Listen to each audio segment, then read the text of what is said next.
Makalipas ang 5 oras ng paglalakad, ay nagsisimula ng magtaka si Magnus dahil tila wala siyang nakikitang palatandaan na malapit na sila sa pamayanan ni Apong Melo. Nagsisimula na siyang maghinala na may kakaiba. Patuloy pa sila sa paglalakad hanggang sa sumapit na ang 6:00. Sabi ni Tomby, "Tol, hindi ba tayo naliligaw? Di ba sabi mo, mga 5 hanggang 6 na oras ay maaaring makarating na tayo sa pamayanan nila Apong Melo? Bakit wala akong makitang pamilyar na lugar?" "Oo nga tol kanina ko pa yan napapansin noong 5 oras tayo." Anong gagawin natin?" "Magpahinga na muna tayo. Mauubos lang ang lakas natin kakalakad kung pinaglalaruan lang pala tayo. Tapos, nasa iisang lugar lang nagpapaikot-ikot. Doon na tayo magpalipas ng gabi sa bahaging iyon." Sabi naman ni Efraim, "Kuya Magnus, anong gagawin kapag ganitong naliligaw?" "Ang totoo niyan Efraim, 2 klase ang pagkaligaw. Una ay iyong hindi mo alam kung saan ang daan papunta sa direksyong tinatahak mo. Ang pangalawa ay iyong sinasadya kang iligaw gamit ang mahika o kapangyarihan. Madalas, mga elemental ang gumagawa noon, mga tikbalang. Sila ang numero 1 na malakas man-trip sa panliligaw. Pangalawa ay iyong mga engkanto at engkantong aswang para siyempre makapambiktima. Pero sa tingin ko, hindi ito gawa ng tikbalang. Maaaring engkantong aswang o taong may kakayahan sa itim na karunungan. Alam naman natin na wanted tayo sa grupo ng Death Council. Kaya sila rin ang number 1 na pinaghihinalaan ko sa mga ganitong panlilinlang. Kaya ang gagawin lang muna natin ay tipirin ang lakas natin at maging mapagmatsyag sa paligid. Magsaing na muna kayo ni Rika. Tapos ikaw naman Efraim, bantayan mo ang kadalagahan. Pagmamasid lang kami ni Tomby sa paligid." Sabi naman noong isa sa mga dalaga na iniligtas nila. "Ano ba yan? Talaga bang maililigtas nyo kami? O nagmamagaling lang kayo? Baka naman parehong kamatayan lang din ang kahahantungan ng pagsama namin sa inyo. Wala rin pinagkaiba sa kakahantungan kung naroon kami sa mga rebelde."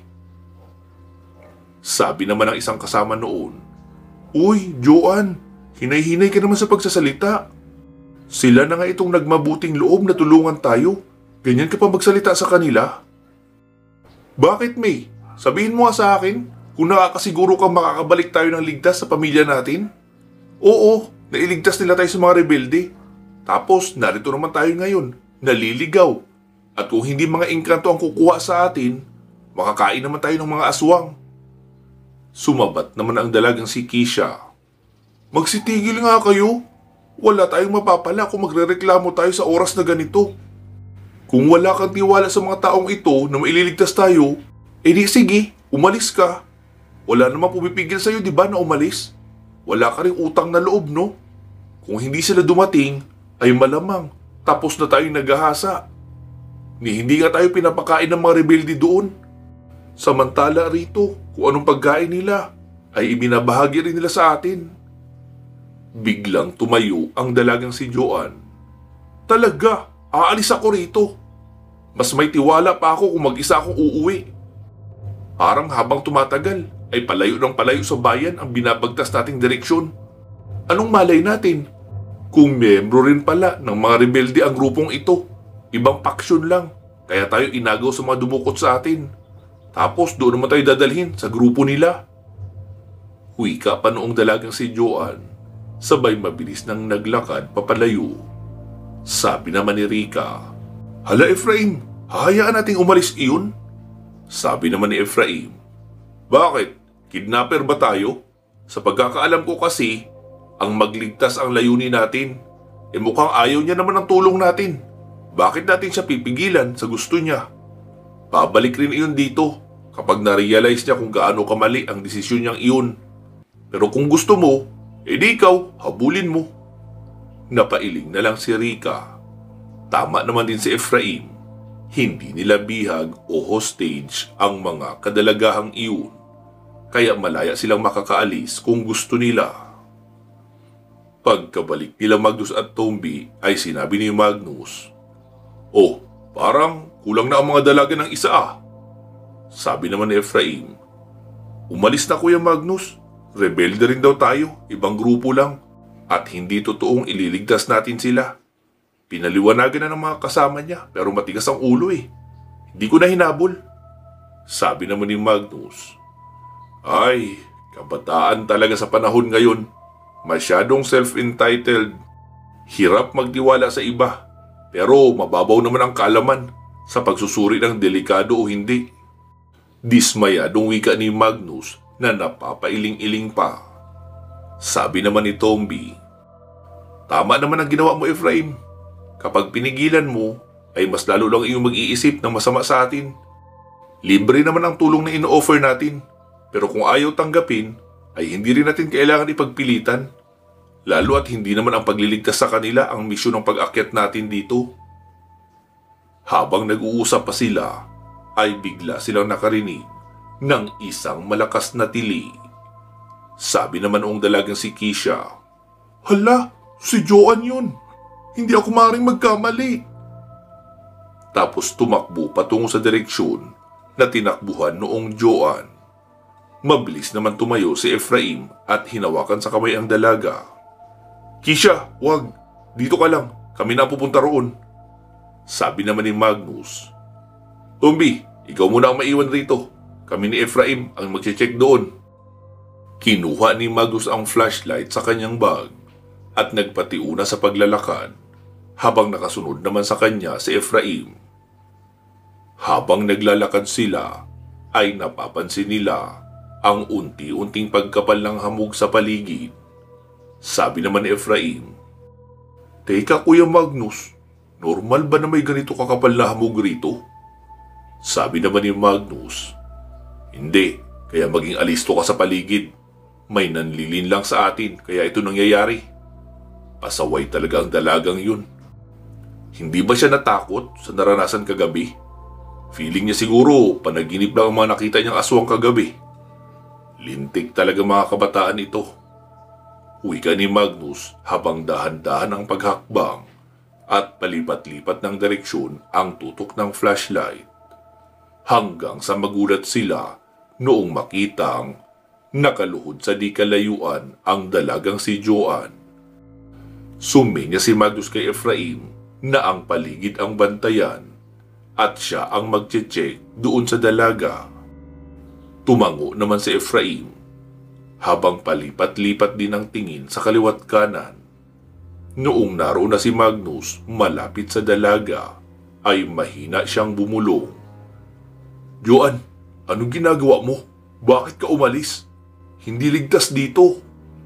Bulong ni Magnus habang lumalapit. Pero walang kakilos-kilos ang dalaga. Kaya umikot na si Magnus sa harapan banda para makita ang mukha nito. Laking gulat niya noong makitang dilat na dilat ang mga mata ng dalaga. Pero mukhang takot na takot. Maliban pa roon ay nagyayelo na ang mukha. Namatay sa sobrang lamig at kilabot. Hindi sinasadyang matapik ni Magnus ang braso noon. Agad iyong natumba at nabali ang braso na parang nabasag na yelo. "Naku, anong nangyari dyan Kuya Magnus? Bakit naging yelo?" Tanong pa ni Efraim, pero hindi sumagot si Magnus. Malikot ang mga mata niya na nakikiramdam sa paligid. Hanggang sa bigla siyang kumilos ng mabilis patungo kay Efraim at tinulak niya iyon papadapa sa lupa. Habang papahiga ay doon nakita ni Efraim na dumaan sa ibabaw nila ang tila puting kumot na manipis at may mukha ng taong nakakatakot. Napakalamig din ng presensya noon at nakakapangilabot. Parehong nanginig sa takot sina Magnus at Efraim dahil sa presensya ng nilalang na iyon. "Tara na Efraim, kailangan na natin makaalis rito bago ba makabalik dito ang nilalang na iyon." Nagtulungan na sila na makabangon sabay tumakbo na pababalik sa kinaroroonan nila Rika. Paparating pa lang sila ay nakita nilang may hawak ng sulo sina Rika at Tomby. Noong mapalingon si Magnus sa likuran ay nakita niyang may 3 puting kumot na naman ang papalapit sa kanila na humahabol. Kaya mas binilisan nila ang pagtakbo. Sina Rika at Tomby naman ang siyang sumalubong. Doon sa mga elementong nakasunod, sabay sigaw ng "Dapa!" Tumalon ng padive sila Magnus at Efraim, sabay dumapa na nga ang mga ito sa lupa. Habang nakadapa sila, ay saka naman humampas ng hawak nilang sulo sina Rika at Tomby. Iyon yung kahoy na pinuluputan nila ng tela sa dulo at binuhusan ng gaas para makalikha ng mas malaking apoy. Pagkahampas noon nila Rika at Tomby ay lumihis ng direksyon ang mga iyon at lumayo. Sina Magnus at Efraim naman ay nanatili pang nakadapa. Sabi naman ni Tomby, "Pwede na kayong tumayo." Nanginginig naman na tumayo ang dalawa. Sabi ni Efraim, "Bakit ganito ang nararamdaman ko, Kuya Magnus? Takot na takot ako at sobra ang kilabot na nararamdaman." Si Rika naman ang sumagot, "Hindi ko alam kung paano nangyari, pero nagkaroon ako kanina ng pangitain. May nakikita akong matatandang nag-uusap tungkol sa mga nilalang na mula sa kabilang dimensyon o dimensyon ng mga patay. May mga orasyon sa lihim na karunungan na kayang magtawag ng kaluluwa ng patay sa kabilang dimensyon upang gawing sandata. Ang tawag sa kanila ay mga deroka. Ang gagawin nila ay magpapakita sa mga taong gustong paslangin o takutin noong manggagaway. Ang presensya lang nila ay makakapagdulot na ng sobra-sobrang kilabot dahil ang aura nila ay aura ng mga natatakot at naghihinagpis na kaluluwa sa kabilang dimensyon. Kaya nilang maapektuhan ang mga taong malapit sa kanila ng kanilang dalang kilabot. Kaya kapag niyakap nila ang isang tao ay mamamatay ito sa sobrang takot. At kapag nayakap na ay tuluyang magiging yelo ang isang tao sa sobrang lamig ng yakap na iyon. Kaya apoy din ang panlaban sa kanila." Sabi naman ni Efraim, "Paano mo nalaman lahat ng yan, Rika?" Sumagot naman si Magnus, "Efraim, huwag mo nang alamin kung paano. Minsan, kusang dumarating ang ganyang mga impormasyon sa mga babaylan, lalo na kung candidate ka sa pagiging inang babaylan. Ang gawin natin ay maghanap ng maraming panggatong para hindi tayo maubusan ng apoy sa buong magdamag. Kapag namatay ang apoy ay wala nang dahilan para hindi tayo lapitan noong mga nilalang na deroka. Mga miss, kailangan niyong tumulong kung gusto niyo pang sikatan pa tayong lahat ng araw." Dali-dali namang nagsilapit ang natirang 4 na dalaga. "Ano pong gagawin namin?" Sabi naman ni Magnus, "Oh, hawakan niyo ang sulo na ito. Kapag dumaan ang mga deroka, ay iwagayway niyo ito para hindi kayo lapitan. Ikaw naman, Rika, hawakan mo itong isang sulo. Ikaw ang magwawagayway para hindi kami malapitan ng deroka habang nangunguha kami ng kahoy na panggatong. Sige na, tara na." Agad nang naglabas ng itak sina Magnus, Tomby at Efraim. Pero may dala pa rin naman silang flashlight para mas maliwanag sa kanilang dinadaanan. Dinig nila ang nakakakilabot na hiyaw ng mga nilalang na deroka sa paligid.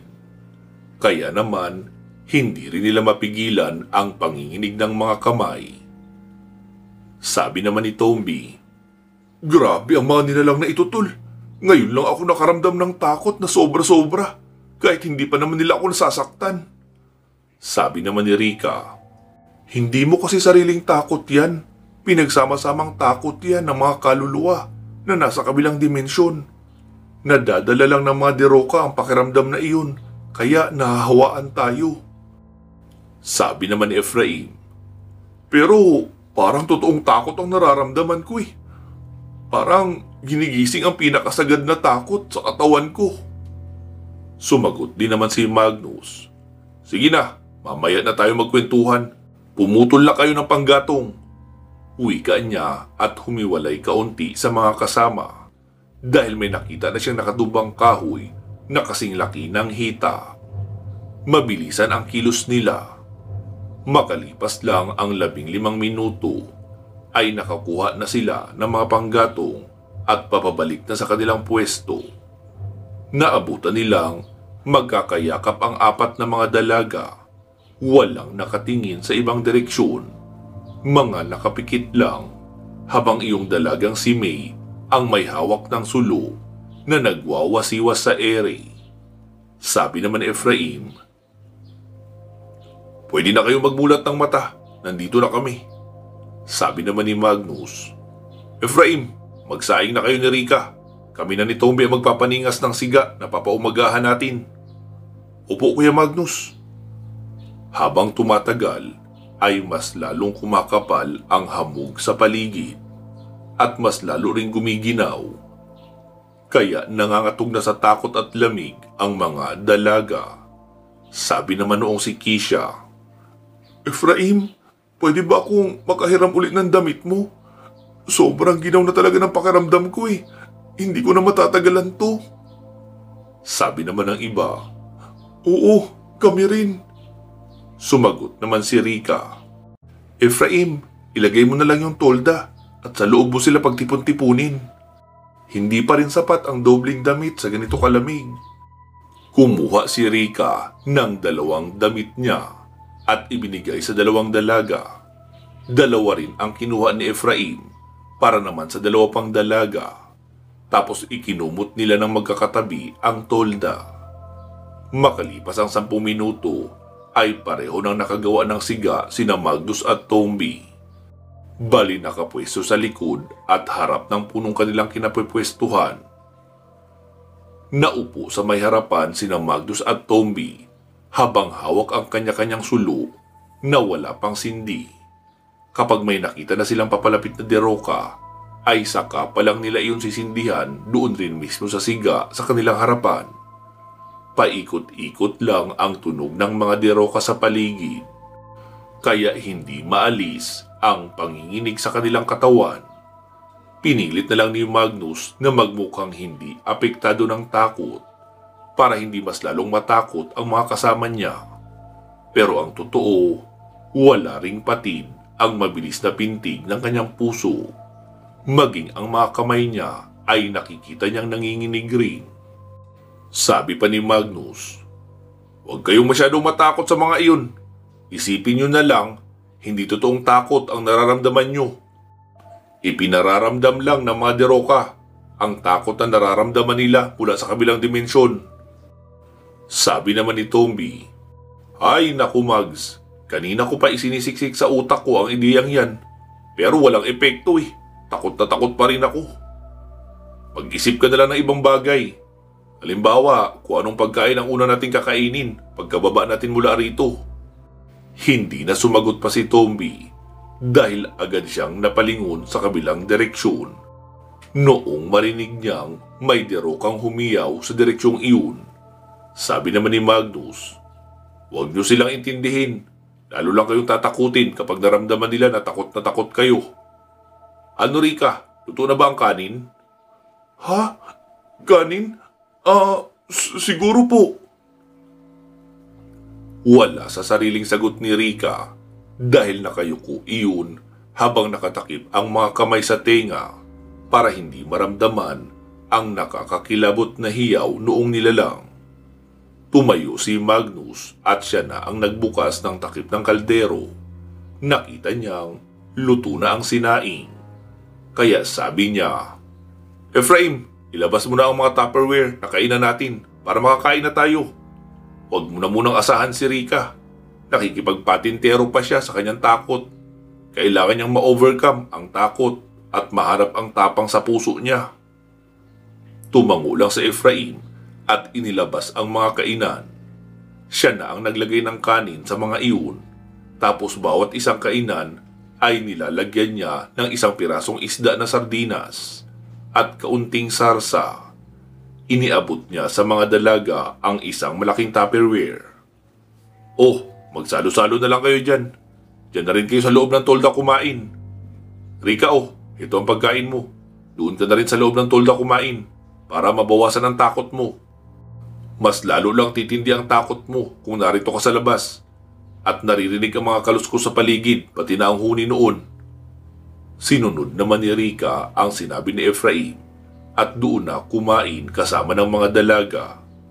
Iniabot naman ni Efraim ang pagkain nila Tomby at Magnus. Pareho kasing naroon pa rin sa may tabi ng siga ang dalawa. Patuloy na naglalagay ng mga panggatong para hindi dumilim ang paligid. Ilang taon na tayo sa ganitong misyon ng mga kababalaghan, Mags. Pero hindi ko akalain na napakarami pa nating hindi alam sa mga bagay na mula sa kadiliman. Akala ko noong una, mga itim na babaylan, hukluban, mambabarang, at mga aswang lang ang dapat katakutan. Hanggang sa makasalamuha natin ang ibang mga elemental. Tapos akala ko, iyon na yun. Yun pala, marami pang iba. Oo nga tol, kaya sa ngayon, wala talaga ako ibang nais gawin, kundi ang maibalik ang mga gabay ko. Para tayong mga bata na nakikipaglaban sa mga professional killers nito. Dahil tanging teknik lang ang nagagamit natin laban sa kanila. Talino at pagtutulungan. Paano kung kakaibang nilalang na kagaya nitong ganitong elemental? Lalamunin tayo ng mga ito ng buhay. Anong balak mo, Mags? Pagkababa natin ng ibisan ay papasukin ko na ang 7 dimensyon. Hahanapin ko sa mga dimensyong iyon ang mga gabay ko.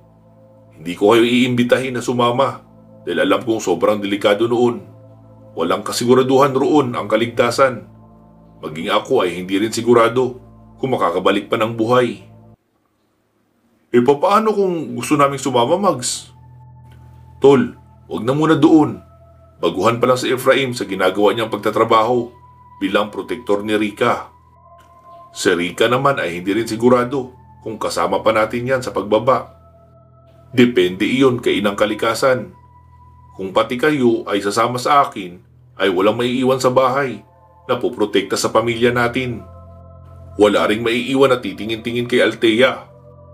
Alam mo namang kayo lang ang maaasahan ko pagdating sa ganoong bagay. Kaya baka ako na lang ang mag-isa na magpunta roon. At kung sakaling gustuhin ni Maris na sumama, ay isasama ko siya. Kahit papaano may kapangyarihan siyang magagamit bilang sandata sa mga nilalang na elemental. Okay, desisyon mo yan, Mags. Mas alam mo ang tama at makabubuti sa pamilya na ating binuo. Huwag kang mag-alala, babantayan namin mabuti ni Pandoy ang pamilya mo at ang asyenda. Salamat, tol. Sagot naman ni Magnus at nagpatuloy na sa pagkain. Samantala, sa kampo naman ni Zacarias ay sinabi nitong, Diana, ano pa hinihintay mo?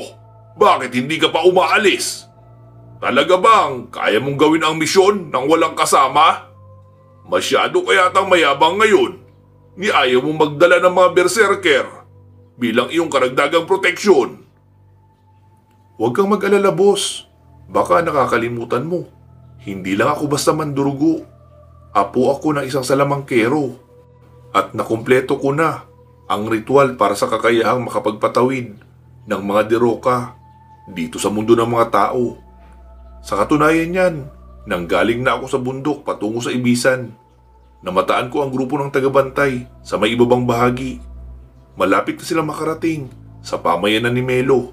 Kaya ang ginawa ko ay iniligaw ko muna sila. Kaya malayo na sila roon ngayon. At kasalukuyan kong pinapaasikaso sa mga deroka. Lumalaban pa ang grupo ng tagabantay. Mukhang natuklasan nila ang kahinaan ng mga deroka, ang apoy. Kaya hindi pa sila magawang makuha ng mga deroka. Pero mas malinaw na sa atin ang kahinaan nila. Mga tao lang sila at matutulog sa gabi. Ang mga deroka ay hindi natutulog. Iyon ang pagkakataon para sumalakay ang 3 deroka na ipinadala ko. Sisiguraduhin kong bukas ng umaga pagkagising mo ay nasa kulungan na natin ang tagabantay, giniginaw at nangangatog sa takot. Dahil isang yakap lang ng deroka ay kayang magbigay ng panghabang buhay na takot. Kapag hindi kinaya ng puso, ay iyon na rin ang ikamamatay ng biktima. Ang sobrang takot. Kaya relax ka lang. Mamayang madaling araw ay pupunta rin ako roon para alamin ang sitwasyon. Magaling, Diana. Pagbutihan mo. Wala na si Aubrey. Kaya ayoko ng balita tungkol sa isa na namang kapalpakan. Dapat positibo ang resulta sa misyon mong ito. Sigurado yan, boss. Relax ka lang. Babalikan kita bukas. Magdedebosyon lang ako para sa karagdagang lakas. Dahil malakas kumonsumo ng espiritual na lakas ang pagbubukas ng portal para sa mga Diroka. Kapag ako namatay o nanghina, kusang sasara ang portal at mahihigop pabalik sa loob ng dimensyon ang mga Diroka na pinalabas ko. Okay, sige. Gawin mo ang kailangan mong gawin. Agad na ngang pumasok si Diana sa loob ng kubo upang gawin ang pagdidebosyon. Samantala, sa bahagi nila Magnus, noong matapos silang kumain, ay inilagay na muna ni Efraim ang lahat ng pinagkainan sa isang sako. Tapos sabi nito, Kuya Magnus, mukhang hindi tayo pwede matulog ngayon na. Oo, tama ka. At sa ganitong sitwasyon, duda rin ako kung dadalawin tayo ng antok. Kayo mga babae, dyan pa rin kayo sa loob ng tolda. Pati na rin ikaw, Rika. Manatili ka na rin muna dyan sa kanila. Pero, Kuya Magnus, gusto ko po makatulong sa pagbabantay. Nako, paano ka makakatulong kung ang marinig ang mga nilalang na iyon ay nakatulala ka na? Hayaan mo na, kaya na namin ang pagbabantay. Pero kung sakaling sumalakay na sila at may maitutulong ka, gawin mo na lang din. Pero, huwag mong gagamitan ng baril o crossbow ha. Siguradong kami lang din ang tatamaan dahil espiritu lang ang mga iyon. Opo, Kuya Magnus. Sagot ni Rika at nahihiyang sumiksik sa gilid ng mga kadalagahan. Sabi naman ni May, Efraim, ano na pala ang nangyari kay Joan? Diba, siya yung pinuntahan nyo kanina bago nyo nakita yung mukhang multo na nilalang? Sabi naman ni Efraim, wala na siya, patay na. Nakita namin siyang dilat na dilat ang mga mata at naninigas sa sobrang lamig dahil sa yakap ng Diroka. Mukhang ang sobrang takot ang ikinamatay niya. Pagkarinig noon ay doon na nag-iyakan ang mga dalaga dahil naaawa sila doon sa dalagang si Joan na kasama nilang naging bihag ng mga rebelde. Sabi naman ni Magnus, sana naman hindi mo dinitali masyado ang kinahinatnan noon para hindi masyadong masakit pakinggan. Sabi naman ni Efraim, sinabi ko lang naman po ang totoo ha. Oo, alam ko. Pero minsan may mga bagay na hindi dapat dinidetalye pa para hindi maging sobrang masakit sa binabalitaan. Ay, dapat po ba ganun? Oo, syempre. Lalo kung mga babae ang babalitaan mo. Sagot naman ni Magnus. Natahimik na nga sila habang nakatanaw sa malayo. Nanatili ang kapaligiran na tahimik, malamig at mahamog. Paminsan-minsan lang humuhuni ang mga Diroka na hindi naman malaman kung nasaan banda dahil tila umieko lang ang mga hiyaw nila sa paligid. Sumapit ang pasado 12:00 ng hating gabi. Umihip ang hangin. Nadadala ang hamog sa paligid. Pero mas naging nakakatakot ang paligid dahil sa maririnig na alulong ng mga lobo sa malayo. At hindi rin katagalan ay nagsimulang maging aktibo ang mga Diroka. Agad iyong umatake sa grupo ni Magnus, kaya mabilis inilapit ni Magnus ang katabing sulo sa siga sa tabi niya at kaagad iyong nagliwanag. Saktong pag-apoy lang noon ay nasa harapan na ni Magnus ang isang Diroka. Kaya isinalubong niya ang dulo ng sulo kahit hindi pa siya nakakatayo ng maayos. Nagawa siyang makalmot noon. Kaya nagulat siya dahil akala niya ay yakap lang at pananakot ang kayang gawin noon. Ang matindi pa dahil mahaba ang mga braso. Kaya hindi man umabot ang sulo ni Magnus sa mukha noon, umabot naman ang kalmot. Napasigaw si Magnus sa hapdi ng kalmot na iyon. Hindi iyon naging sariwang sugat, kundi parang napaso ng sobrang lamig. o iyong tinatawag na frostbite. Ganun ang naiiwang sugat. Tiniis ni Magnus ang sakit at pilit na bumangon, sabay wasiwas ng sulo sa kaliwa at sa kanan. Sina Tomby naman at Efraim ay magkatabi na dahil hindi na nila kinaya ang takot sa sobrang lakas ng humihiyaw sa harapan nila na dalawang diroka. Noong muli nga iyong sumalakay ay kinalmot sila ng sabay. Tumalsik sa malayo ang hawak ni Tomby na sulo, kaya ang naiwan ay ang hawak na lang ni Efraim na patuloy pa rin na iwinawasiwas. Kaso ang problema ay mukhang hindi na gaanong takot ang mga nilalang na iyon sa sulo na hawak nila. Dahil sa nanganganib na ang dalawa, kaya lumapit si Magnus kina Tomby at Efraim at nakatayo siya na nagwawasiwas ng sulo habang hinihila si Tomby para makatayo. Panay ang wasiwas nila ng sulo nang magkakasabay na sumalakay ang tatlong diroka sa harapan nila. Magkakasabay rin na humiyaw ng malakas at tila may kasamang puwersadong hangin ang kanilang paghiyaw na nagpatumba sa tatlo. Umatras kaunti ang tatlong diroka para yakapin na rin ang sabay-sabay ang tatlo, lalo at nabitawan na nila ang sulo na tumalsik rin sa malayo. Tila sigurado na ang tatlong diroka na mabibiktima ang tatlo. Bago nila mayakap ang tatlo, ay biglang humarang si Rika habang hawak ang isang sulo. Tila hindi alintana ng tatlong diroka si Rika at balak na ito na ang unahin nilang yakapin ng sabay-sabay. Napasigaw rin ang sabay-sabay sina Magnus, Tomby at Efraim dahil sa pag-aalala kay Rika. Bago pa makalapit ang mga diroka kay Rika, ay napapikit ang dalaga sa takot kasabay ng pagtili ng napakalakas. Ang apoy na naroon sa kanyang hawak na sulo ay lumaki at tila nagkaroon ng buhay. Iyong apoy na lumaki at lumapad mismo ang sumalubong rin ng yakap sa tatlong papasugod na diroka. Sabay-sabay nilang narinig ang napakatinis na hiyaw ng tatlong diroka at makikita ang kanilang pagkalusaw na parang yelong natutunaw. Noong tuluyan ng malusaw ang mga iyon, ay agad nawala ang takot na nararamdaman nila Magnus. Tumayo kaagad si Efraim at nilapitan si Rika. "Rika, ayos ka lang?" "Oo, nagawa ko silang patayin, Efraim." "Oo nga, ang galing mo. Paano mo nagawa yun?" Hindi ko alam. Basta, noong makita kong nasa panganib na kayo, ay tila bigla akong nagkaroon ng kaunting tapang. Wala na akong pakialam kung ako ang mapatay nila. Maprotektahan ko lang kayo. Noong nakatayo na ako, hindi ko na mapigilan ang takot. Kaya sumigaw na lang ako ng malakas habang nakapikit. Hindi ko naman alam na ganun ang mangyayari. Sabi naman ni Magnus, "Mukhang magiging babaylan ka na nga. Unti-unti na lumalabas ang mga kakayahan mo nang hindi mo sinasadya.